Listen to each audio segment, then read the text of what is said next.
भगवान का नाम लेते हुए माता पार्वती के पास पहुंचे। माता प्रणाम। आओ नारद। नारद जी बड़े दिनों के बाद आए हैं।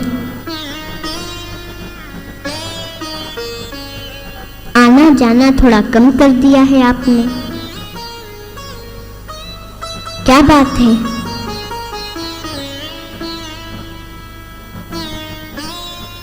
नारद जी ने कहा, माता क्या आना और क्या जाना, अब दुनिया में कहीं प्रेम नहीं है, सब दिखावा करते हैं। इसीलिए माता थोड़ा आना जाना कम कर दिया है।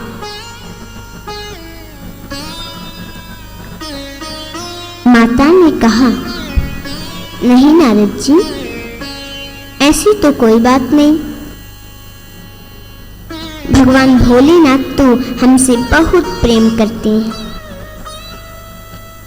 हर बात बताते हैं हमें।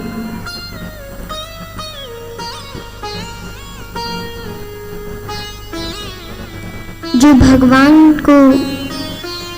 भगवान की झांकी मन में देखते हैं वो भी हमसे बताते हैं।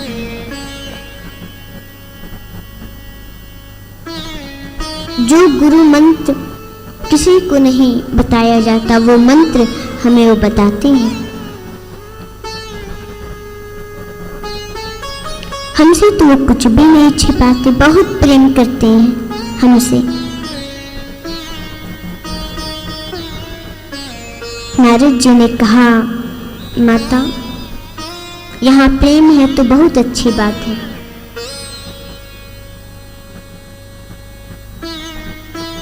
सब कुछ बताते हैं, फिर तो ये भी बताए होंगे जो गले में मुंड माला धारण करते हैं वो मुंड किसके हैं?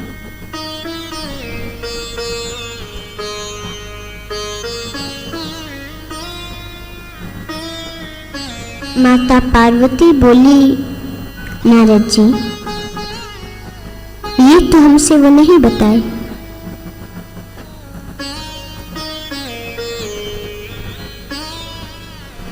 नारद जी ने कहा,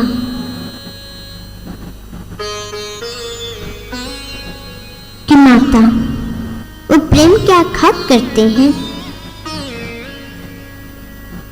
जो असली बात है वो बताते ही नहीं आपसे।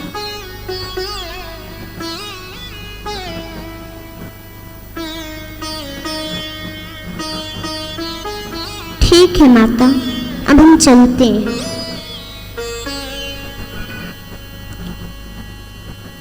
और वहां से फिर चले गए। रास्ते में जा रहे थे, भोलेनाथ मिल गए। नारद जी ने कहा कि प्रणाम भगवान।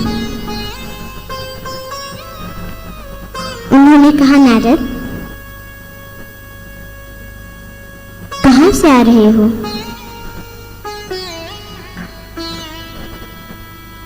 नारद जी ने कहा कि भगवान माता के पास गया था। माता आपका इंतजार कर रही है।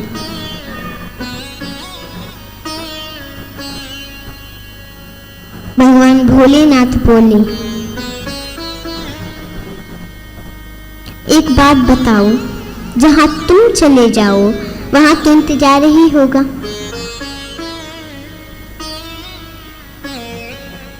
नारद जी तो वहां से चले गए। भगवान भोलेनाथ आए, बोले, देवी बहुत उदास बैठी थी माता पार्वती।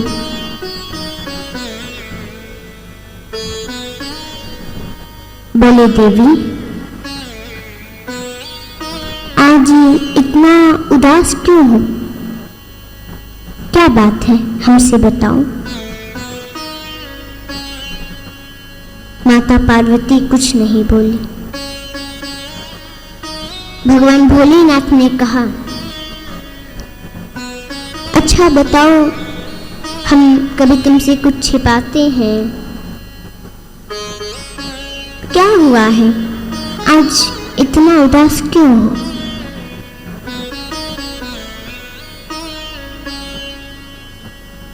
माता बोली, आपसे तो बात करना है बेकार।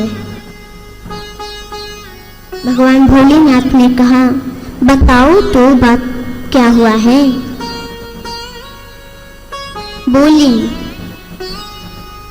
ऊपर से तो काले हैं ही आप, मन के भी काले।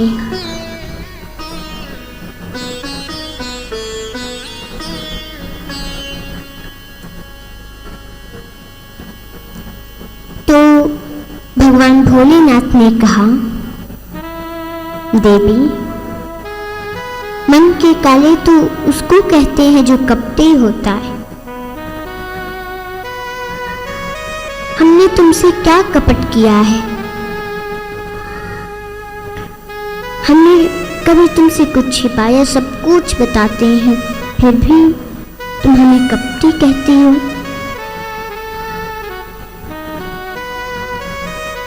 माता बोली, कहती हम सब कुछ बताते हैं, तो ये जो गले में मुंड माला आप धारण किए हैं, ये मुंड किसके हैं? आपने कभी हमसे बताया?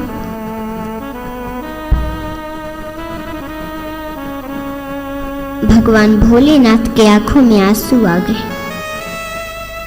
देवी, ये मुंड तो तुम्हारे ही है।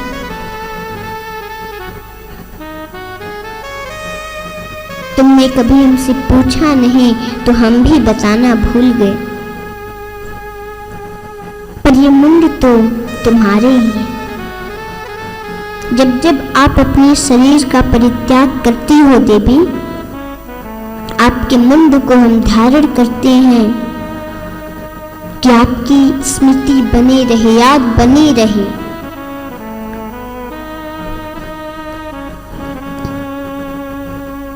माता बोली, ये कैसे होता है प्रभु?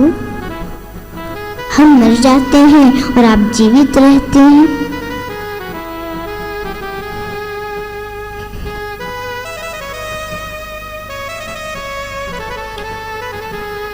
आप जीवित रहते हैं, ये कैसे हुआ? भगवान बोले कि देवी, ये सब तो अमर कथा का प्रभाव है। तुम्हें याद है, सती रूप में हम तुम्हें कुंभज ऋषि के पास ले गए थे कथा सुनाने।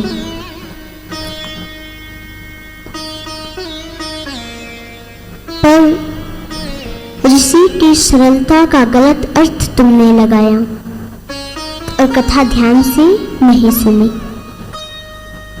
और हमने कथा ध्यान से सुना।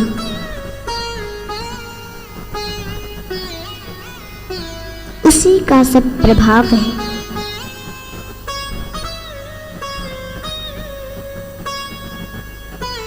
माता बोली कि हमको भी सुनाइए न प्रभु, अब हम ध्यान से सुनेंगे। भगवान भोलेनाथ ने कहा, लेकिन कथा को सुनने के लिए एकांत में चलना होगा।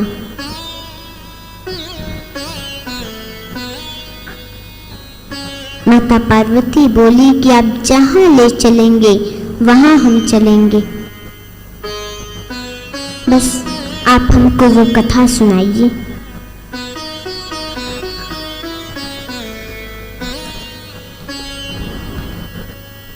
तो अमरनाथ क्षेत्र में भगवान भोलेनाथ लेकर आए और बोले, देवी, एक बात आपको मालूम है, जब हम भगवान का कथा कहते हैं तो हमारे नेत्र बंद हो जाते हैं, और जब बंद हो जाएंगे तो मैं कैसे जानूंगा कि आप कथा सुन रही हैं कि नहीं?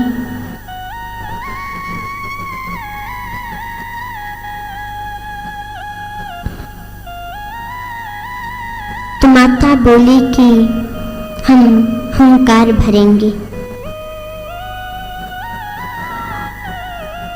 आप हमको कथा सुनाइए।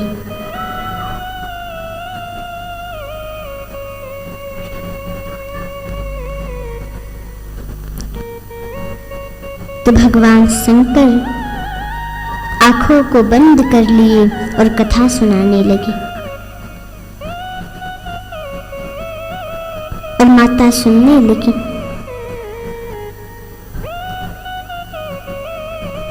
पर महाराज अभी आधी कथा हुई थी, माता पार्वती बीच में ही सो गई।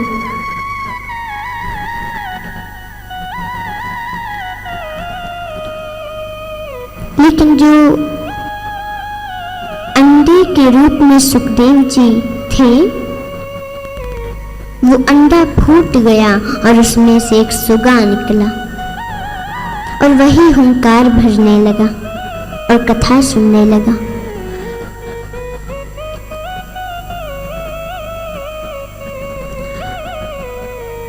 महाराज जब कथा पूरी हुई, भगवान भोलेनाथ के नेत्र खुले, देखे तो माता तो सोई है।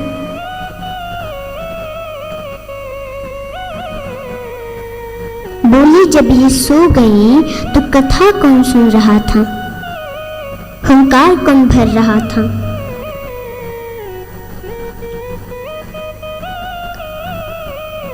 और अपने त्रिशूल को आदेश दे दिए कि जाओ देखो यहां कौन है।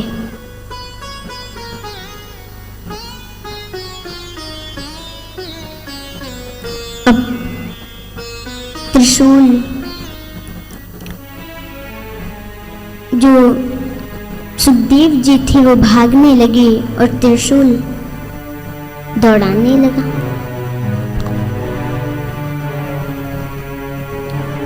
अब सुखदेव जी भागते भागते वेदव्यास जी की पत्नी वीटिका के मुख के रास्ते गर्भ में प्रवेश कर गए। पर त्रिशूल को जब कोई नहीं मिला, वापस चला आया।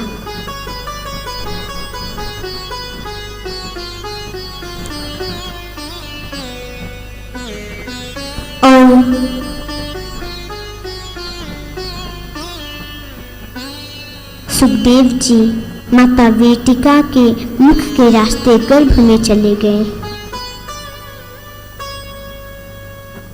कुछ समय बाद एक दिन वेदव्यास जी ने कहा, तुम जो भी हो बाहर आओ। तो सुखदेव जी गर्भ में से ही बोले कि मैं बाहर नहीं आ सकता।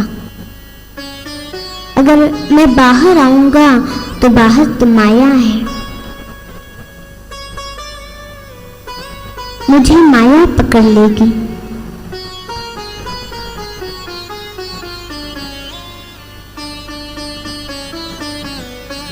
मैं नहीं आऊंगा बाहर, मना कर दी। तो फिर वेदव्यास जी ने कहा, हम तुम्हें आशीर्वाद देते हैं, तुम पर माया का असर नहीं होगा।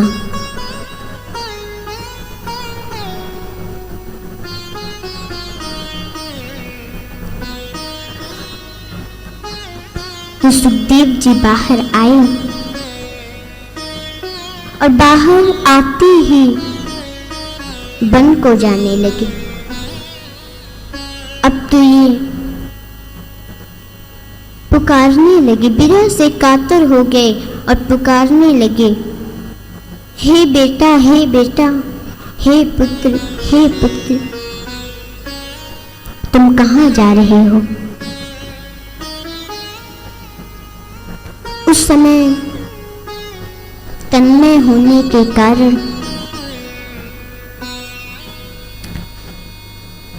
श्री सुखदेव जी के तरफ से वृक्षों ने उत्तर दिया कि महाराज,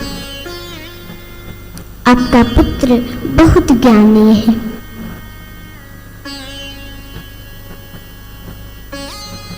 और सुखदेव जी भजन करते हुए चले गए।